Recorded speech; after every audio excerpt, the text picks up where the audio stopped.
नाही, मला असं वाटतं चर्चा केली तर चांगली गोष्ट आहे. त्या चर्चेचं आम्ही स्वागतच करतो. पण मुळात आमचा जो विषय होता तो असा आहे की राज्यामध्ये जेवढे भाषा तज्ज्ञ आहेत किंवा शिक्षण तज्ज्ञ आहेत त्या सगळ्यांनी हे वारंवार सांगितलंय की लहान मुलांवर म्हणजे 1ली ते 5वीची जी मुलं आहेत ह्यांच्यावर 3 भाषांची सक्ती करण्यात येऊ नये. ऑलरेडी सगळं अभ्यासाचं बर्डन त्यांच्यावर आहे, त्यांच्यावर तो सगळा भार आहे, अभ्यासाचा बोजा आहे. त्यांचा बोजा आपण अजून किती वाढवणार आहोत? त्या लहान मुलांवर किती तुम्ही त्यांच्यावर प्रेशर करणार आहात? त्यामुळे या सगळ्या गोष्टींचा विचार सरकारने करावा अशी आमची प्रामाणिक भूमिका आहे. याच्यामध्ये कोणाचा विरोध किंवा कोणाचा हे करण्याचा किंवा कुठल्या भाषेचा द्वेष करण्याचा विषय नाहीये. पण मुळातच कुठेही अख्ख्या देशभरात 3 भाषेची सक्ती केलेली नाहीये. मग महाराष्ट्रात 3 भाषेची सक्ती का, हा आमचा प्रश्न आहे. त्रिभाषा सूत्रावर सर्वसंबंधितांशी बोलूनच अंतिम निर्णय घेईल असं सीएम फडणवीसांनी आश्वासन दिलं. मला असं वाटतं हे आधी करायला पाहिजे होतं ना. GR काढण्याच्या आधी सगळ्यांची चर्चा करायला पाहिजे होती. ती का लोकांची चर्चा केली नाही? ठीक आहे, पण उशिरा का असे ना, आपण सुचलेलं शहाणपण आहे तर त्याचं आम्ही स्वागत करतो. पण राज ठाकरेंनी जेव्हा आवाहन केलं त्याच्यानंतर झालेल्या ह्या सर्व घडामोडी आहेत. निश्चितपणे काल महाराष्ट्र नवनिर्माण सेनेने या संदर्भात आंदोलनाला सुरुवात केली आणि जोपर्यंत हिंदी भाषेची सक्ती जी करण्याचा प्रयत्न सरकार करते ती मागे घेतली जात नाही तोपर्यंत आमचं आंदोलन हे सुरूच राहणार आहे. मनसेच्या आक्रमक भूमिकेला यश येईल का आणि सरकार आपलं GR बदलेल असा विश्वास तुम्हाला आहे का? तर मला माहित नाही सरकार काय करेल ते, पण आमचं आंदोलन हे जोपर्यंत ती 3ऱ्या भाषेची सक्ती मागे घेतली जाणार नाही तोपर्यंत आमचं आंदोलन हे चालूच राहील. सरकारनं 2 GR मध्ये शब्दांचा खेळ केलेला आहे. म्हणजे जी पहिल्या सक्ती होती ती दुसऱ्या GR मध्ये कुठेतरी अप्रत्यक्षरित्या. बघा, याच्यामध्ये जो खेळ आहे सरकारचा तो असा आहे. पहिले होतं की सगळ्यांनी 3री भाषा पहिले तर असं सरकार म्हणतंय की NEP मध्ये असं म्हटलेलं आहे. मुळात NEP मध्ये असं म्हटलेलंच नाहीये. सरकार असं म्हणतंय की NEP मध्ये म्हटलंय की 3 भाषा शिकवाव्याच लागतील. असं कुठलंही कंपल्शन NEP मध्ये नाहीये. NEP मध्ये स्पष्ट म्हटलंय की 3री भाषा शिकवायची की नाही शिकवायची याचा निर्णय राज्य सरकारने तिथल्या संस्कृतीप्रमाणे घ्यावा हे स्पष्ट म्हटलंय.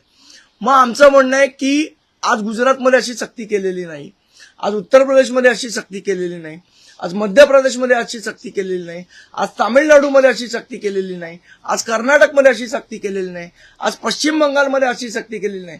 महाराष्ट्रातच का? हा आमचा मूळ प्रश्न आहे. या प्रश्नाचं अजूनही कोणीही सरकारमधनं उत्तर द्यायला तयार नाही. ते काय म्हणतायत की आम्ही अनिवार्य शब्द काढला. तुम्ही अनिवार्य शब्द काढला तो हिंदी सक्तीचा अनिवार्य शब्द काढला, पण आमचं म्हणणं होतं की 3री भाषा अनिवार्य हाच शब्द आपण या GR मधनं काढावा.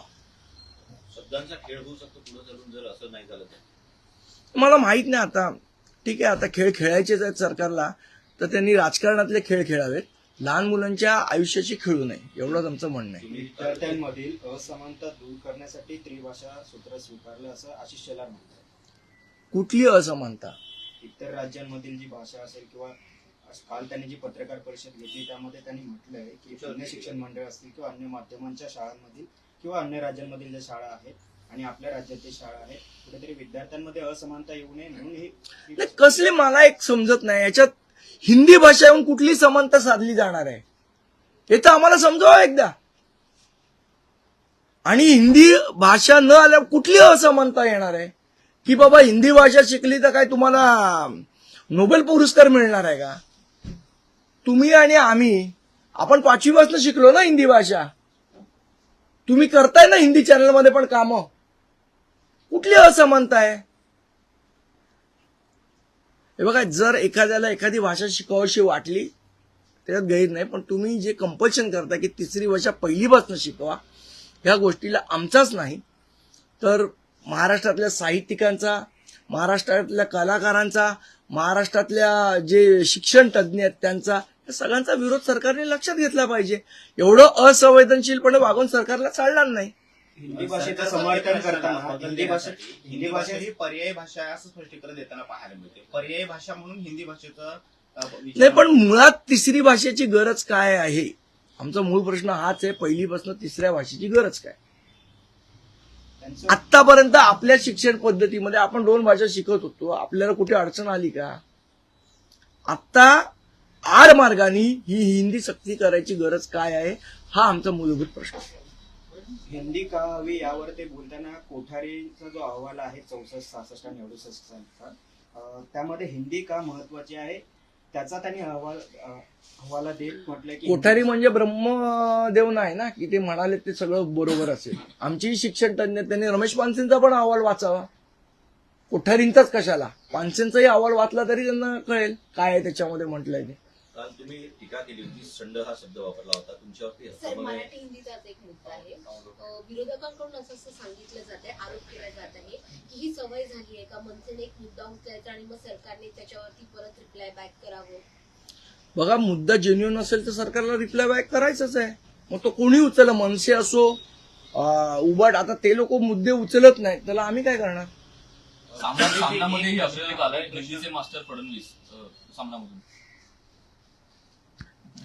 बोल बच्चन लोकांना, आम्हाला सध्या गरज आहे, मराठी माणसाला गरज आहे रस्त्यावर उतरून आंदोलन करायची. बाकी बोल बच्चन लोकांबद्दल काय बोलणार? संदीपजी, एक प्रश्न विचारावासा वाटतो तो म्हणजे आता हिंदी भाषेचा मुद्दा मनसेनं एकदम आक्रमकपणे लावून धरलेला आहे. मराठीचा जेव्हा मुद्दा येतो किंवा मराठी कलाकारांचा जेव्हा विषय येतो, मराठी कलाकार जेव्हा अडचणीत असतात तेव्हा ते मनसेकडे येतात किंवा मनसे त्यांच्या पाठीमागे उभे राहते.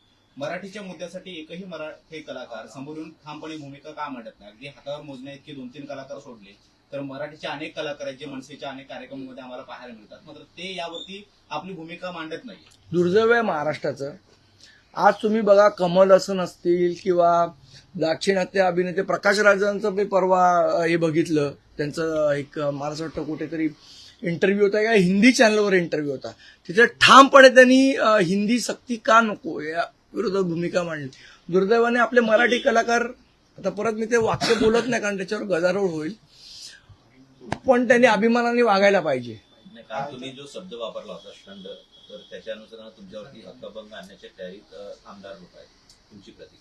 मला वाटतं काल त्याच्यावर जे बोलायचं ते मी बोललोय, आता मला परत बोलायची गरज नाही. शरद कोळेंनी तुमच्याबद्दल विधान केलेलं आहे की तुम्ही भाजप पुरस्कृत आहात वगैरे वगैरे, तुमच्यावर टीका केली. ठाकरेंचे अनेक नेते तुमच्या ज्या काही प्रतिक्रिया मागच्या दिवसापासून येत आहेत किंवा युतीबद्दल तुम्हाला प्रश्न विचारल्यानंतर तुमचं जे काही उत्तर असतं ठाकरेंबद्दलचं किंवा त्यावरती तुम्ही जे भाष्य करताय, तुम्ही या सगळ्यामध्ये मिठाचा खडा ठरताय असं तुम्हाला संबोधलं जाते सध्या तरी. नाही, कसं आहे, एक लक्षात ठेवा, पक्षाची भूमिका मांडत असताना तुम्हाला लोक तुमच्या, आता टीका करणारे कोण आहेत? आता मी जेव्हा युट्यूबवर वगैरे सगळ्या गोष्टी येतात तेव्हा खाली खूप असतात, हा भाजपचा दलाल आहे, हा भाजपचा भडवा आहे, हा भाजपचा हे आहे. ज्यांच्याबरोबर 19 वर्ष मी राहिलो त्या राजसाहेबांच्या मनात माझ्याबद्दल काय आहे मला माहिती आहे, त्यामुळे असल्या भुंकणाऱ्या कुत्र्यांबद्दल मी विचार करायची मला गरज नाही. आणि कोळीसारखे लोक ज्यांनी आयुष्यात महिलांचा कायम अनादर केलेला आहे, ते माझ्या बायकोबद्दल, माझ्या कुटुंबाबद्दल आता बोलायला लागले. म्हणजे एवढं शिवसेनेचं फ्रस्ट्रेशन आलंय की ते आता माझ्या कुटुंबावर यायला लागले. मी आयुष्यात नेहमी एक गोष्ट पाळलेली आहे, मी राजकारणाच्या वेळेला राजकीय व्यक्तींबद्दलच बोललेलं, कोणाच्या कुटुंबाबद्दल बोललेलो नाही. तर सगळ्यांनी ही रेड लाईन पाळली पाहिजे. आणि माझी बायको, माझी पत्नी ही MPSC पास होऊन सरकारी सेवेत आहे.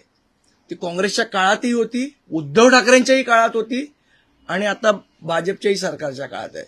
त्यामुळे, आणि ती 10वीलाही मेरिटला होती, 12वीलाही मेरिटला होती, त्यामुळे ती कोणाच्या तरी मेहरबानी ती तिथे नोकरी करते हे जे काय कोळी म्हणाले, त्यामुळे त्यांच्या महिलांबद्दल असलेल्या वृत्तीबद्दलचं दर्शन आणि शिवसेनेच्या महिलांबद्दल असलेल्या वृत्तीबद्दलचं दर्शन घडता येईल. आणि आम्ही आजपर्यंत कधी कोणाच्याही कुटुंबावर गेलेलो नाही, हे शिवसेनेने भान बाळगावं. आम्ही रेड लाईन पाळली आहे, तुम्ही पाळा.